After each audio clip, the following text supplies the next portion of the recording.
Breaking news regarding the death of DJ Waras.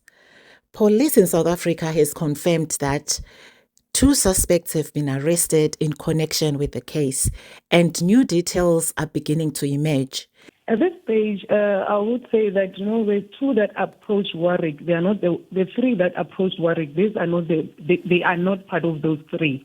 So those people are still out there, and the police are still looking for them. Remember, when the police do their investigation, there's certain evidence that they look at.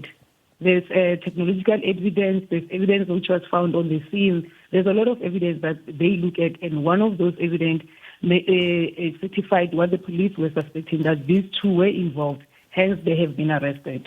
DJ Waras was more than just a DJ. Word of the day today. The word of the day. Phew. What's the word of the day? Yeah, what's the word of the day? Take it easy, if it's easy, take it home. Yeah! The boss. Let me send my condolences to the family, the mother, especially no parent should bury their child, and also to friends. I just spoke to DJ PH not too long ago, and is very devastated. This is seriously devastating. I was interviewed by PH and Waras not too long ago on their podcast, and they showed me so much love. Very vibrant young man. He did so many jobs to make ends meet for his family.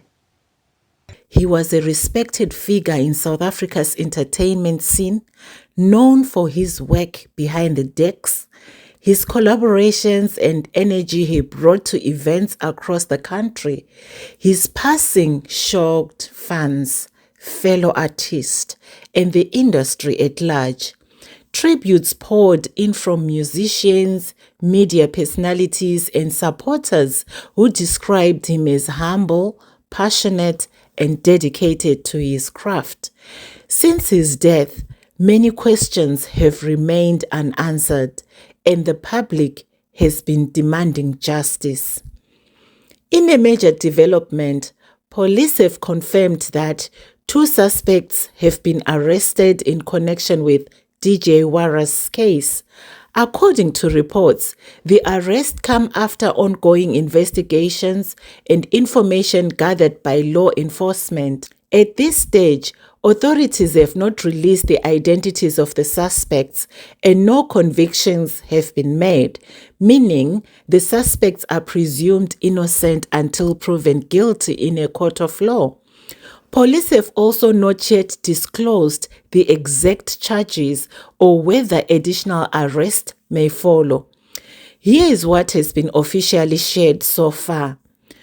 Outside, there was a guy wearing a dreadlocks. He shot, took out the firearm, shot at him. He tried to escape until he fell here where we are standing. And he had his firearm with him. Unfortunately, the people didn't take anything.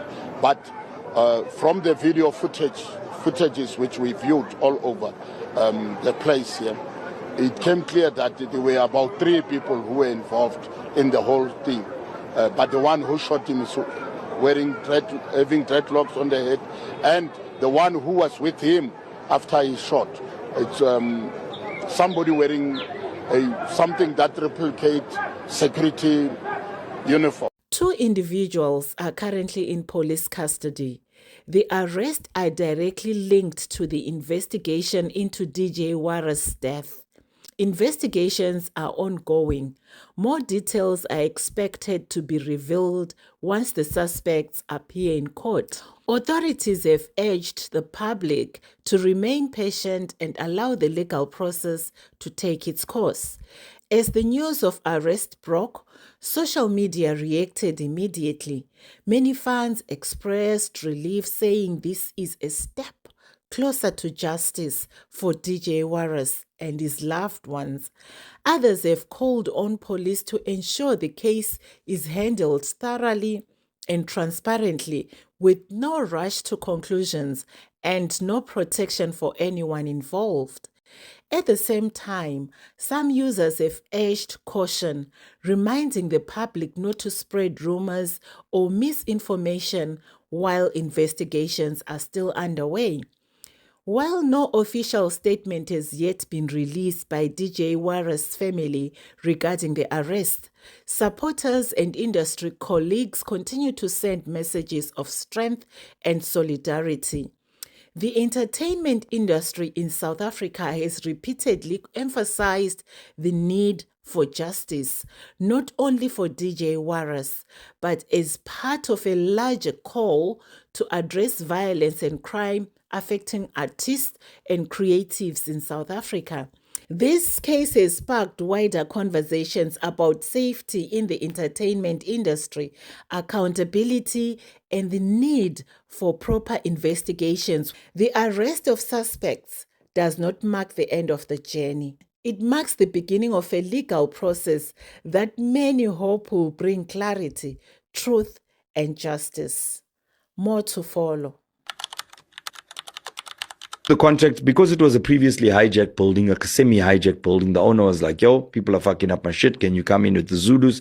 Nlungise. We came in, salungisa. Yabo, kwagnomteto. After kwagnomteto, safaka magadi. After safaka magadi, we had to check, okay, kahle kwenzakalani kule bhilidi. Number one, occupancy far exceeded. You've got 240, 250 rooms. You shouldn't have more than about 1,000 people, give or take. That's maximum. You've got well over 1,000 people living in this building because some of these rooms, which are quite small, are housing 7, 8 people that all work at one pakkie shop. Not going to work. Or 7, 8 tailors. We are tailors from Malawi. None of us have papers to be here, but here we are. Right? And we're sharing this rental of 2,000 rand a month, whatever it is. Nip that in the bud, right? Do I know how to do a building audit? Of course I don't. So who do I phone? I phone one of the Grootmans. Because I don't have the expertise or the skill set, but I can develop it. I brought in this Grootman, his name is Arnie Williams. Okay? And I said, Uncle Arnie, how do we operate here? And he said, well, Striker has a solution called Second Check. The Second Check system works like this. We come into the building, we check everything. We check all of the COC requirements and how far you are from meeting them. This is everything. It's plumbing, it's electrical, it's signage, it's access control, emergency exits, fire escapes, fire in the event of fire, what do you call it? Extinguishers, in structural integrity of the building, you name it, right? We come in and we check that stuff. And then we prepare you a report. The report is essentially a roadmap to say, what do I fix first? Okay, sharp. Long story short, we need to fix the plumbing.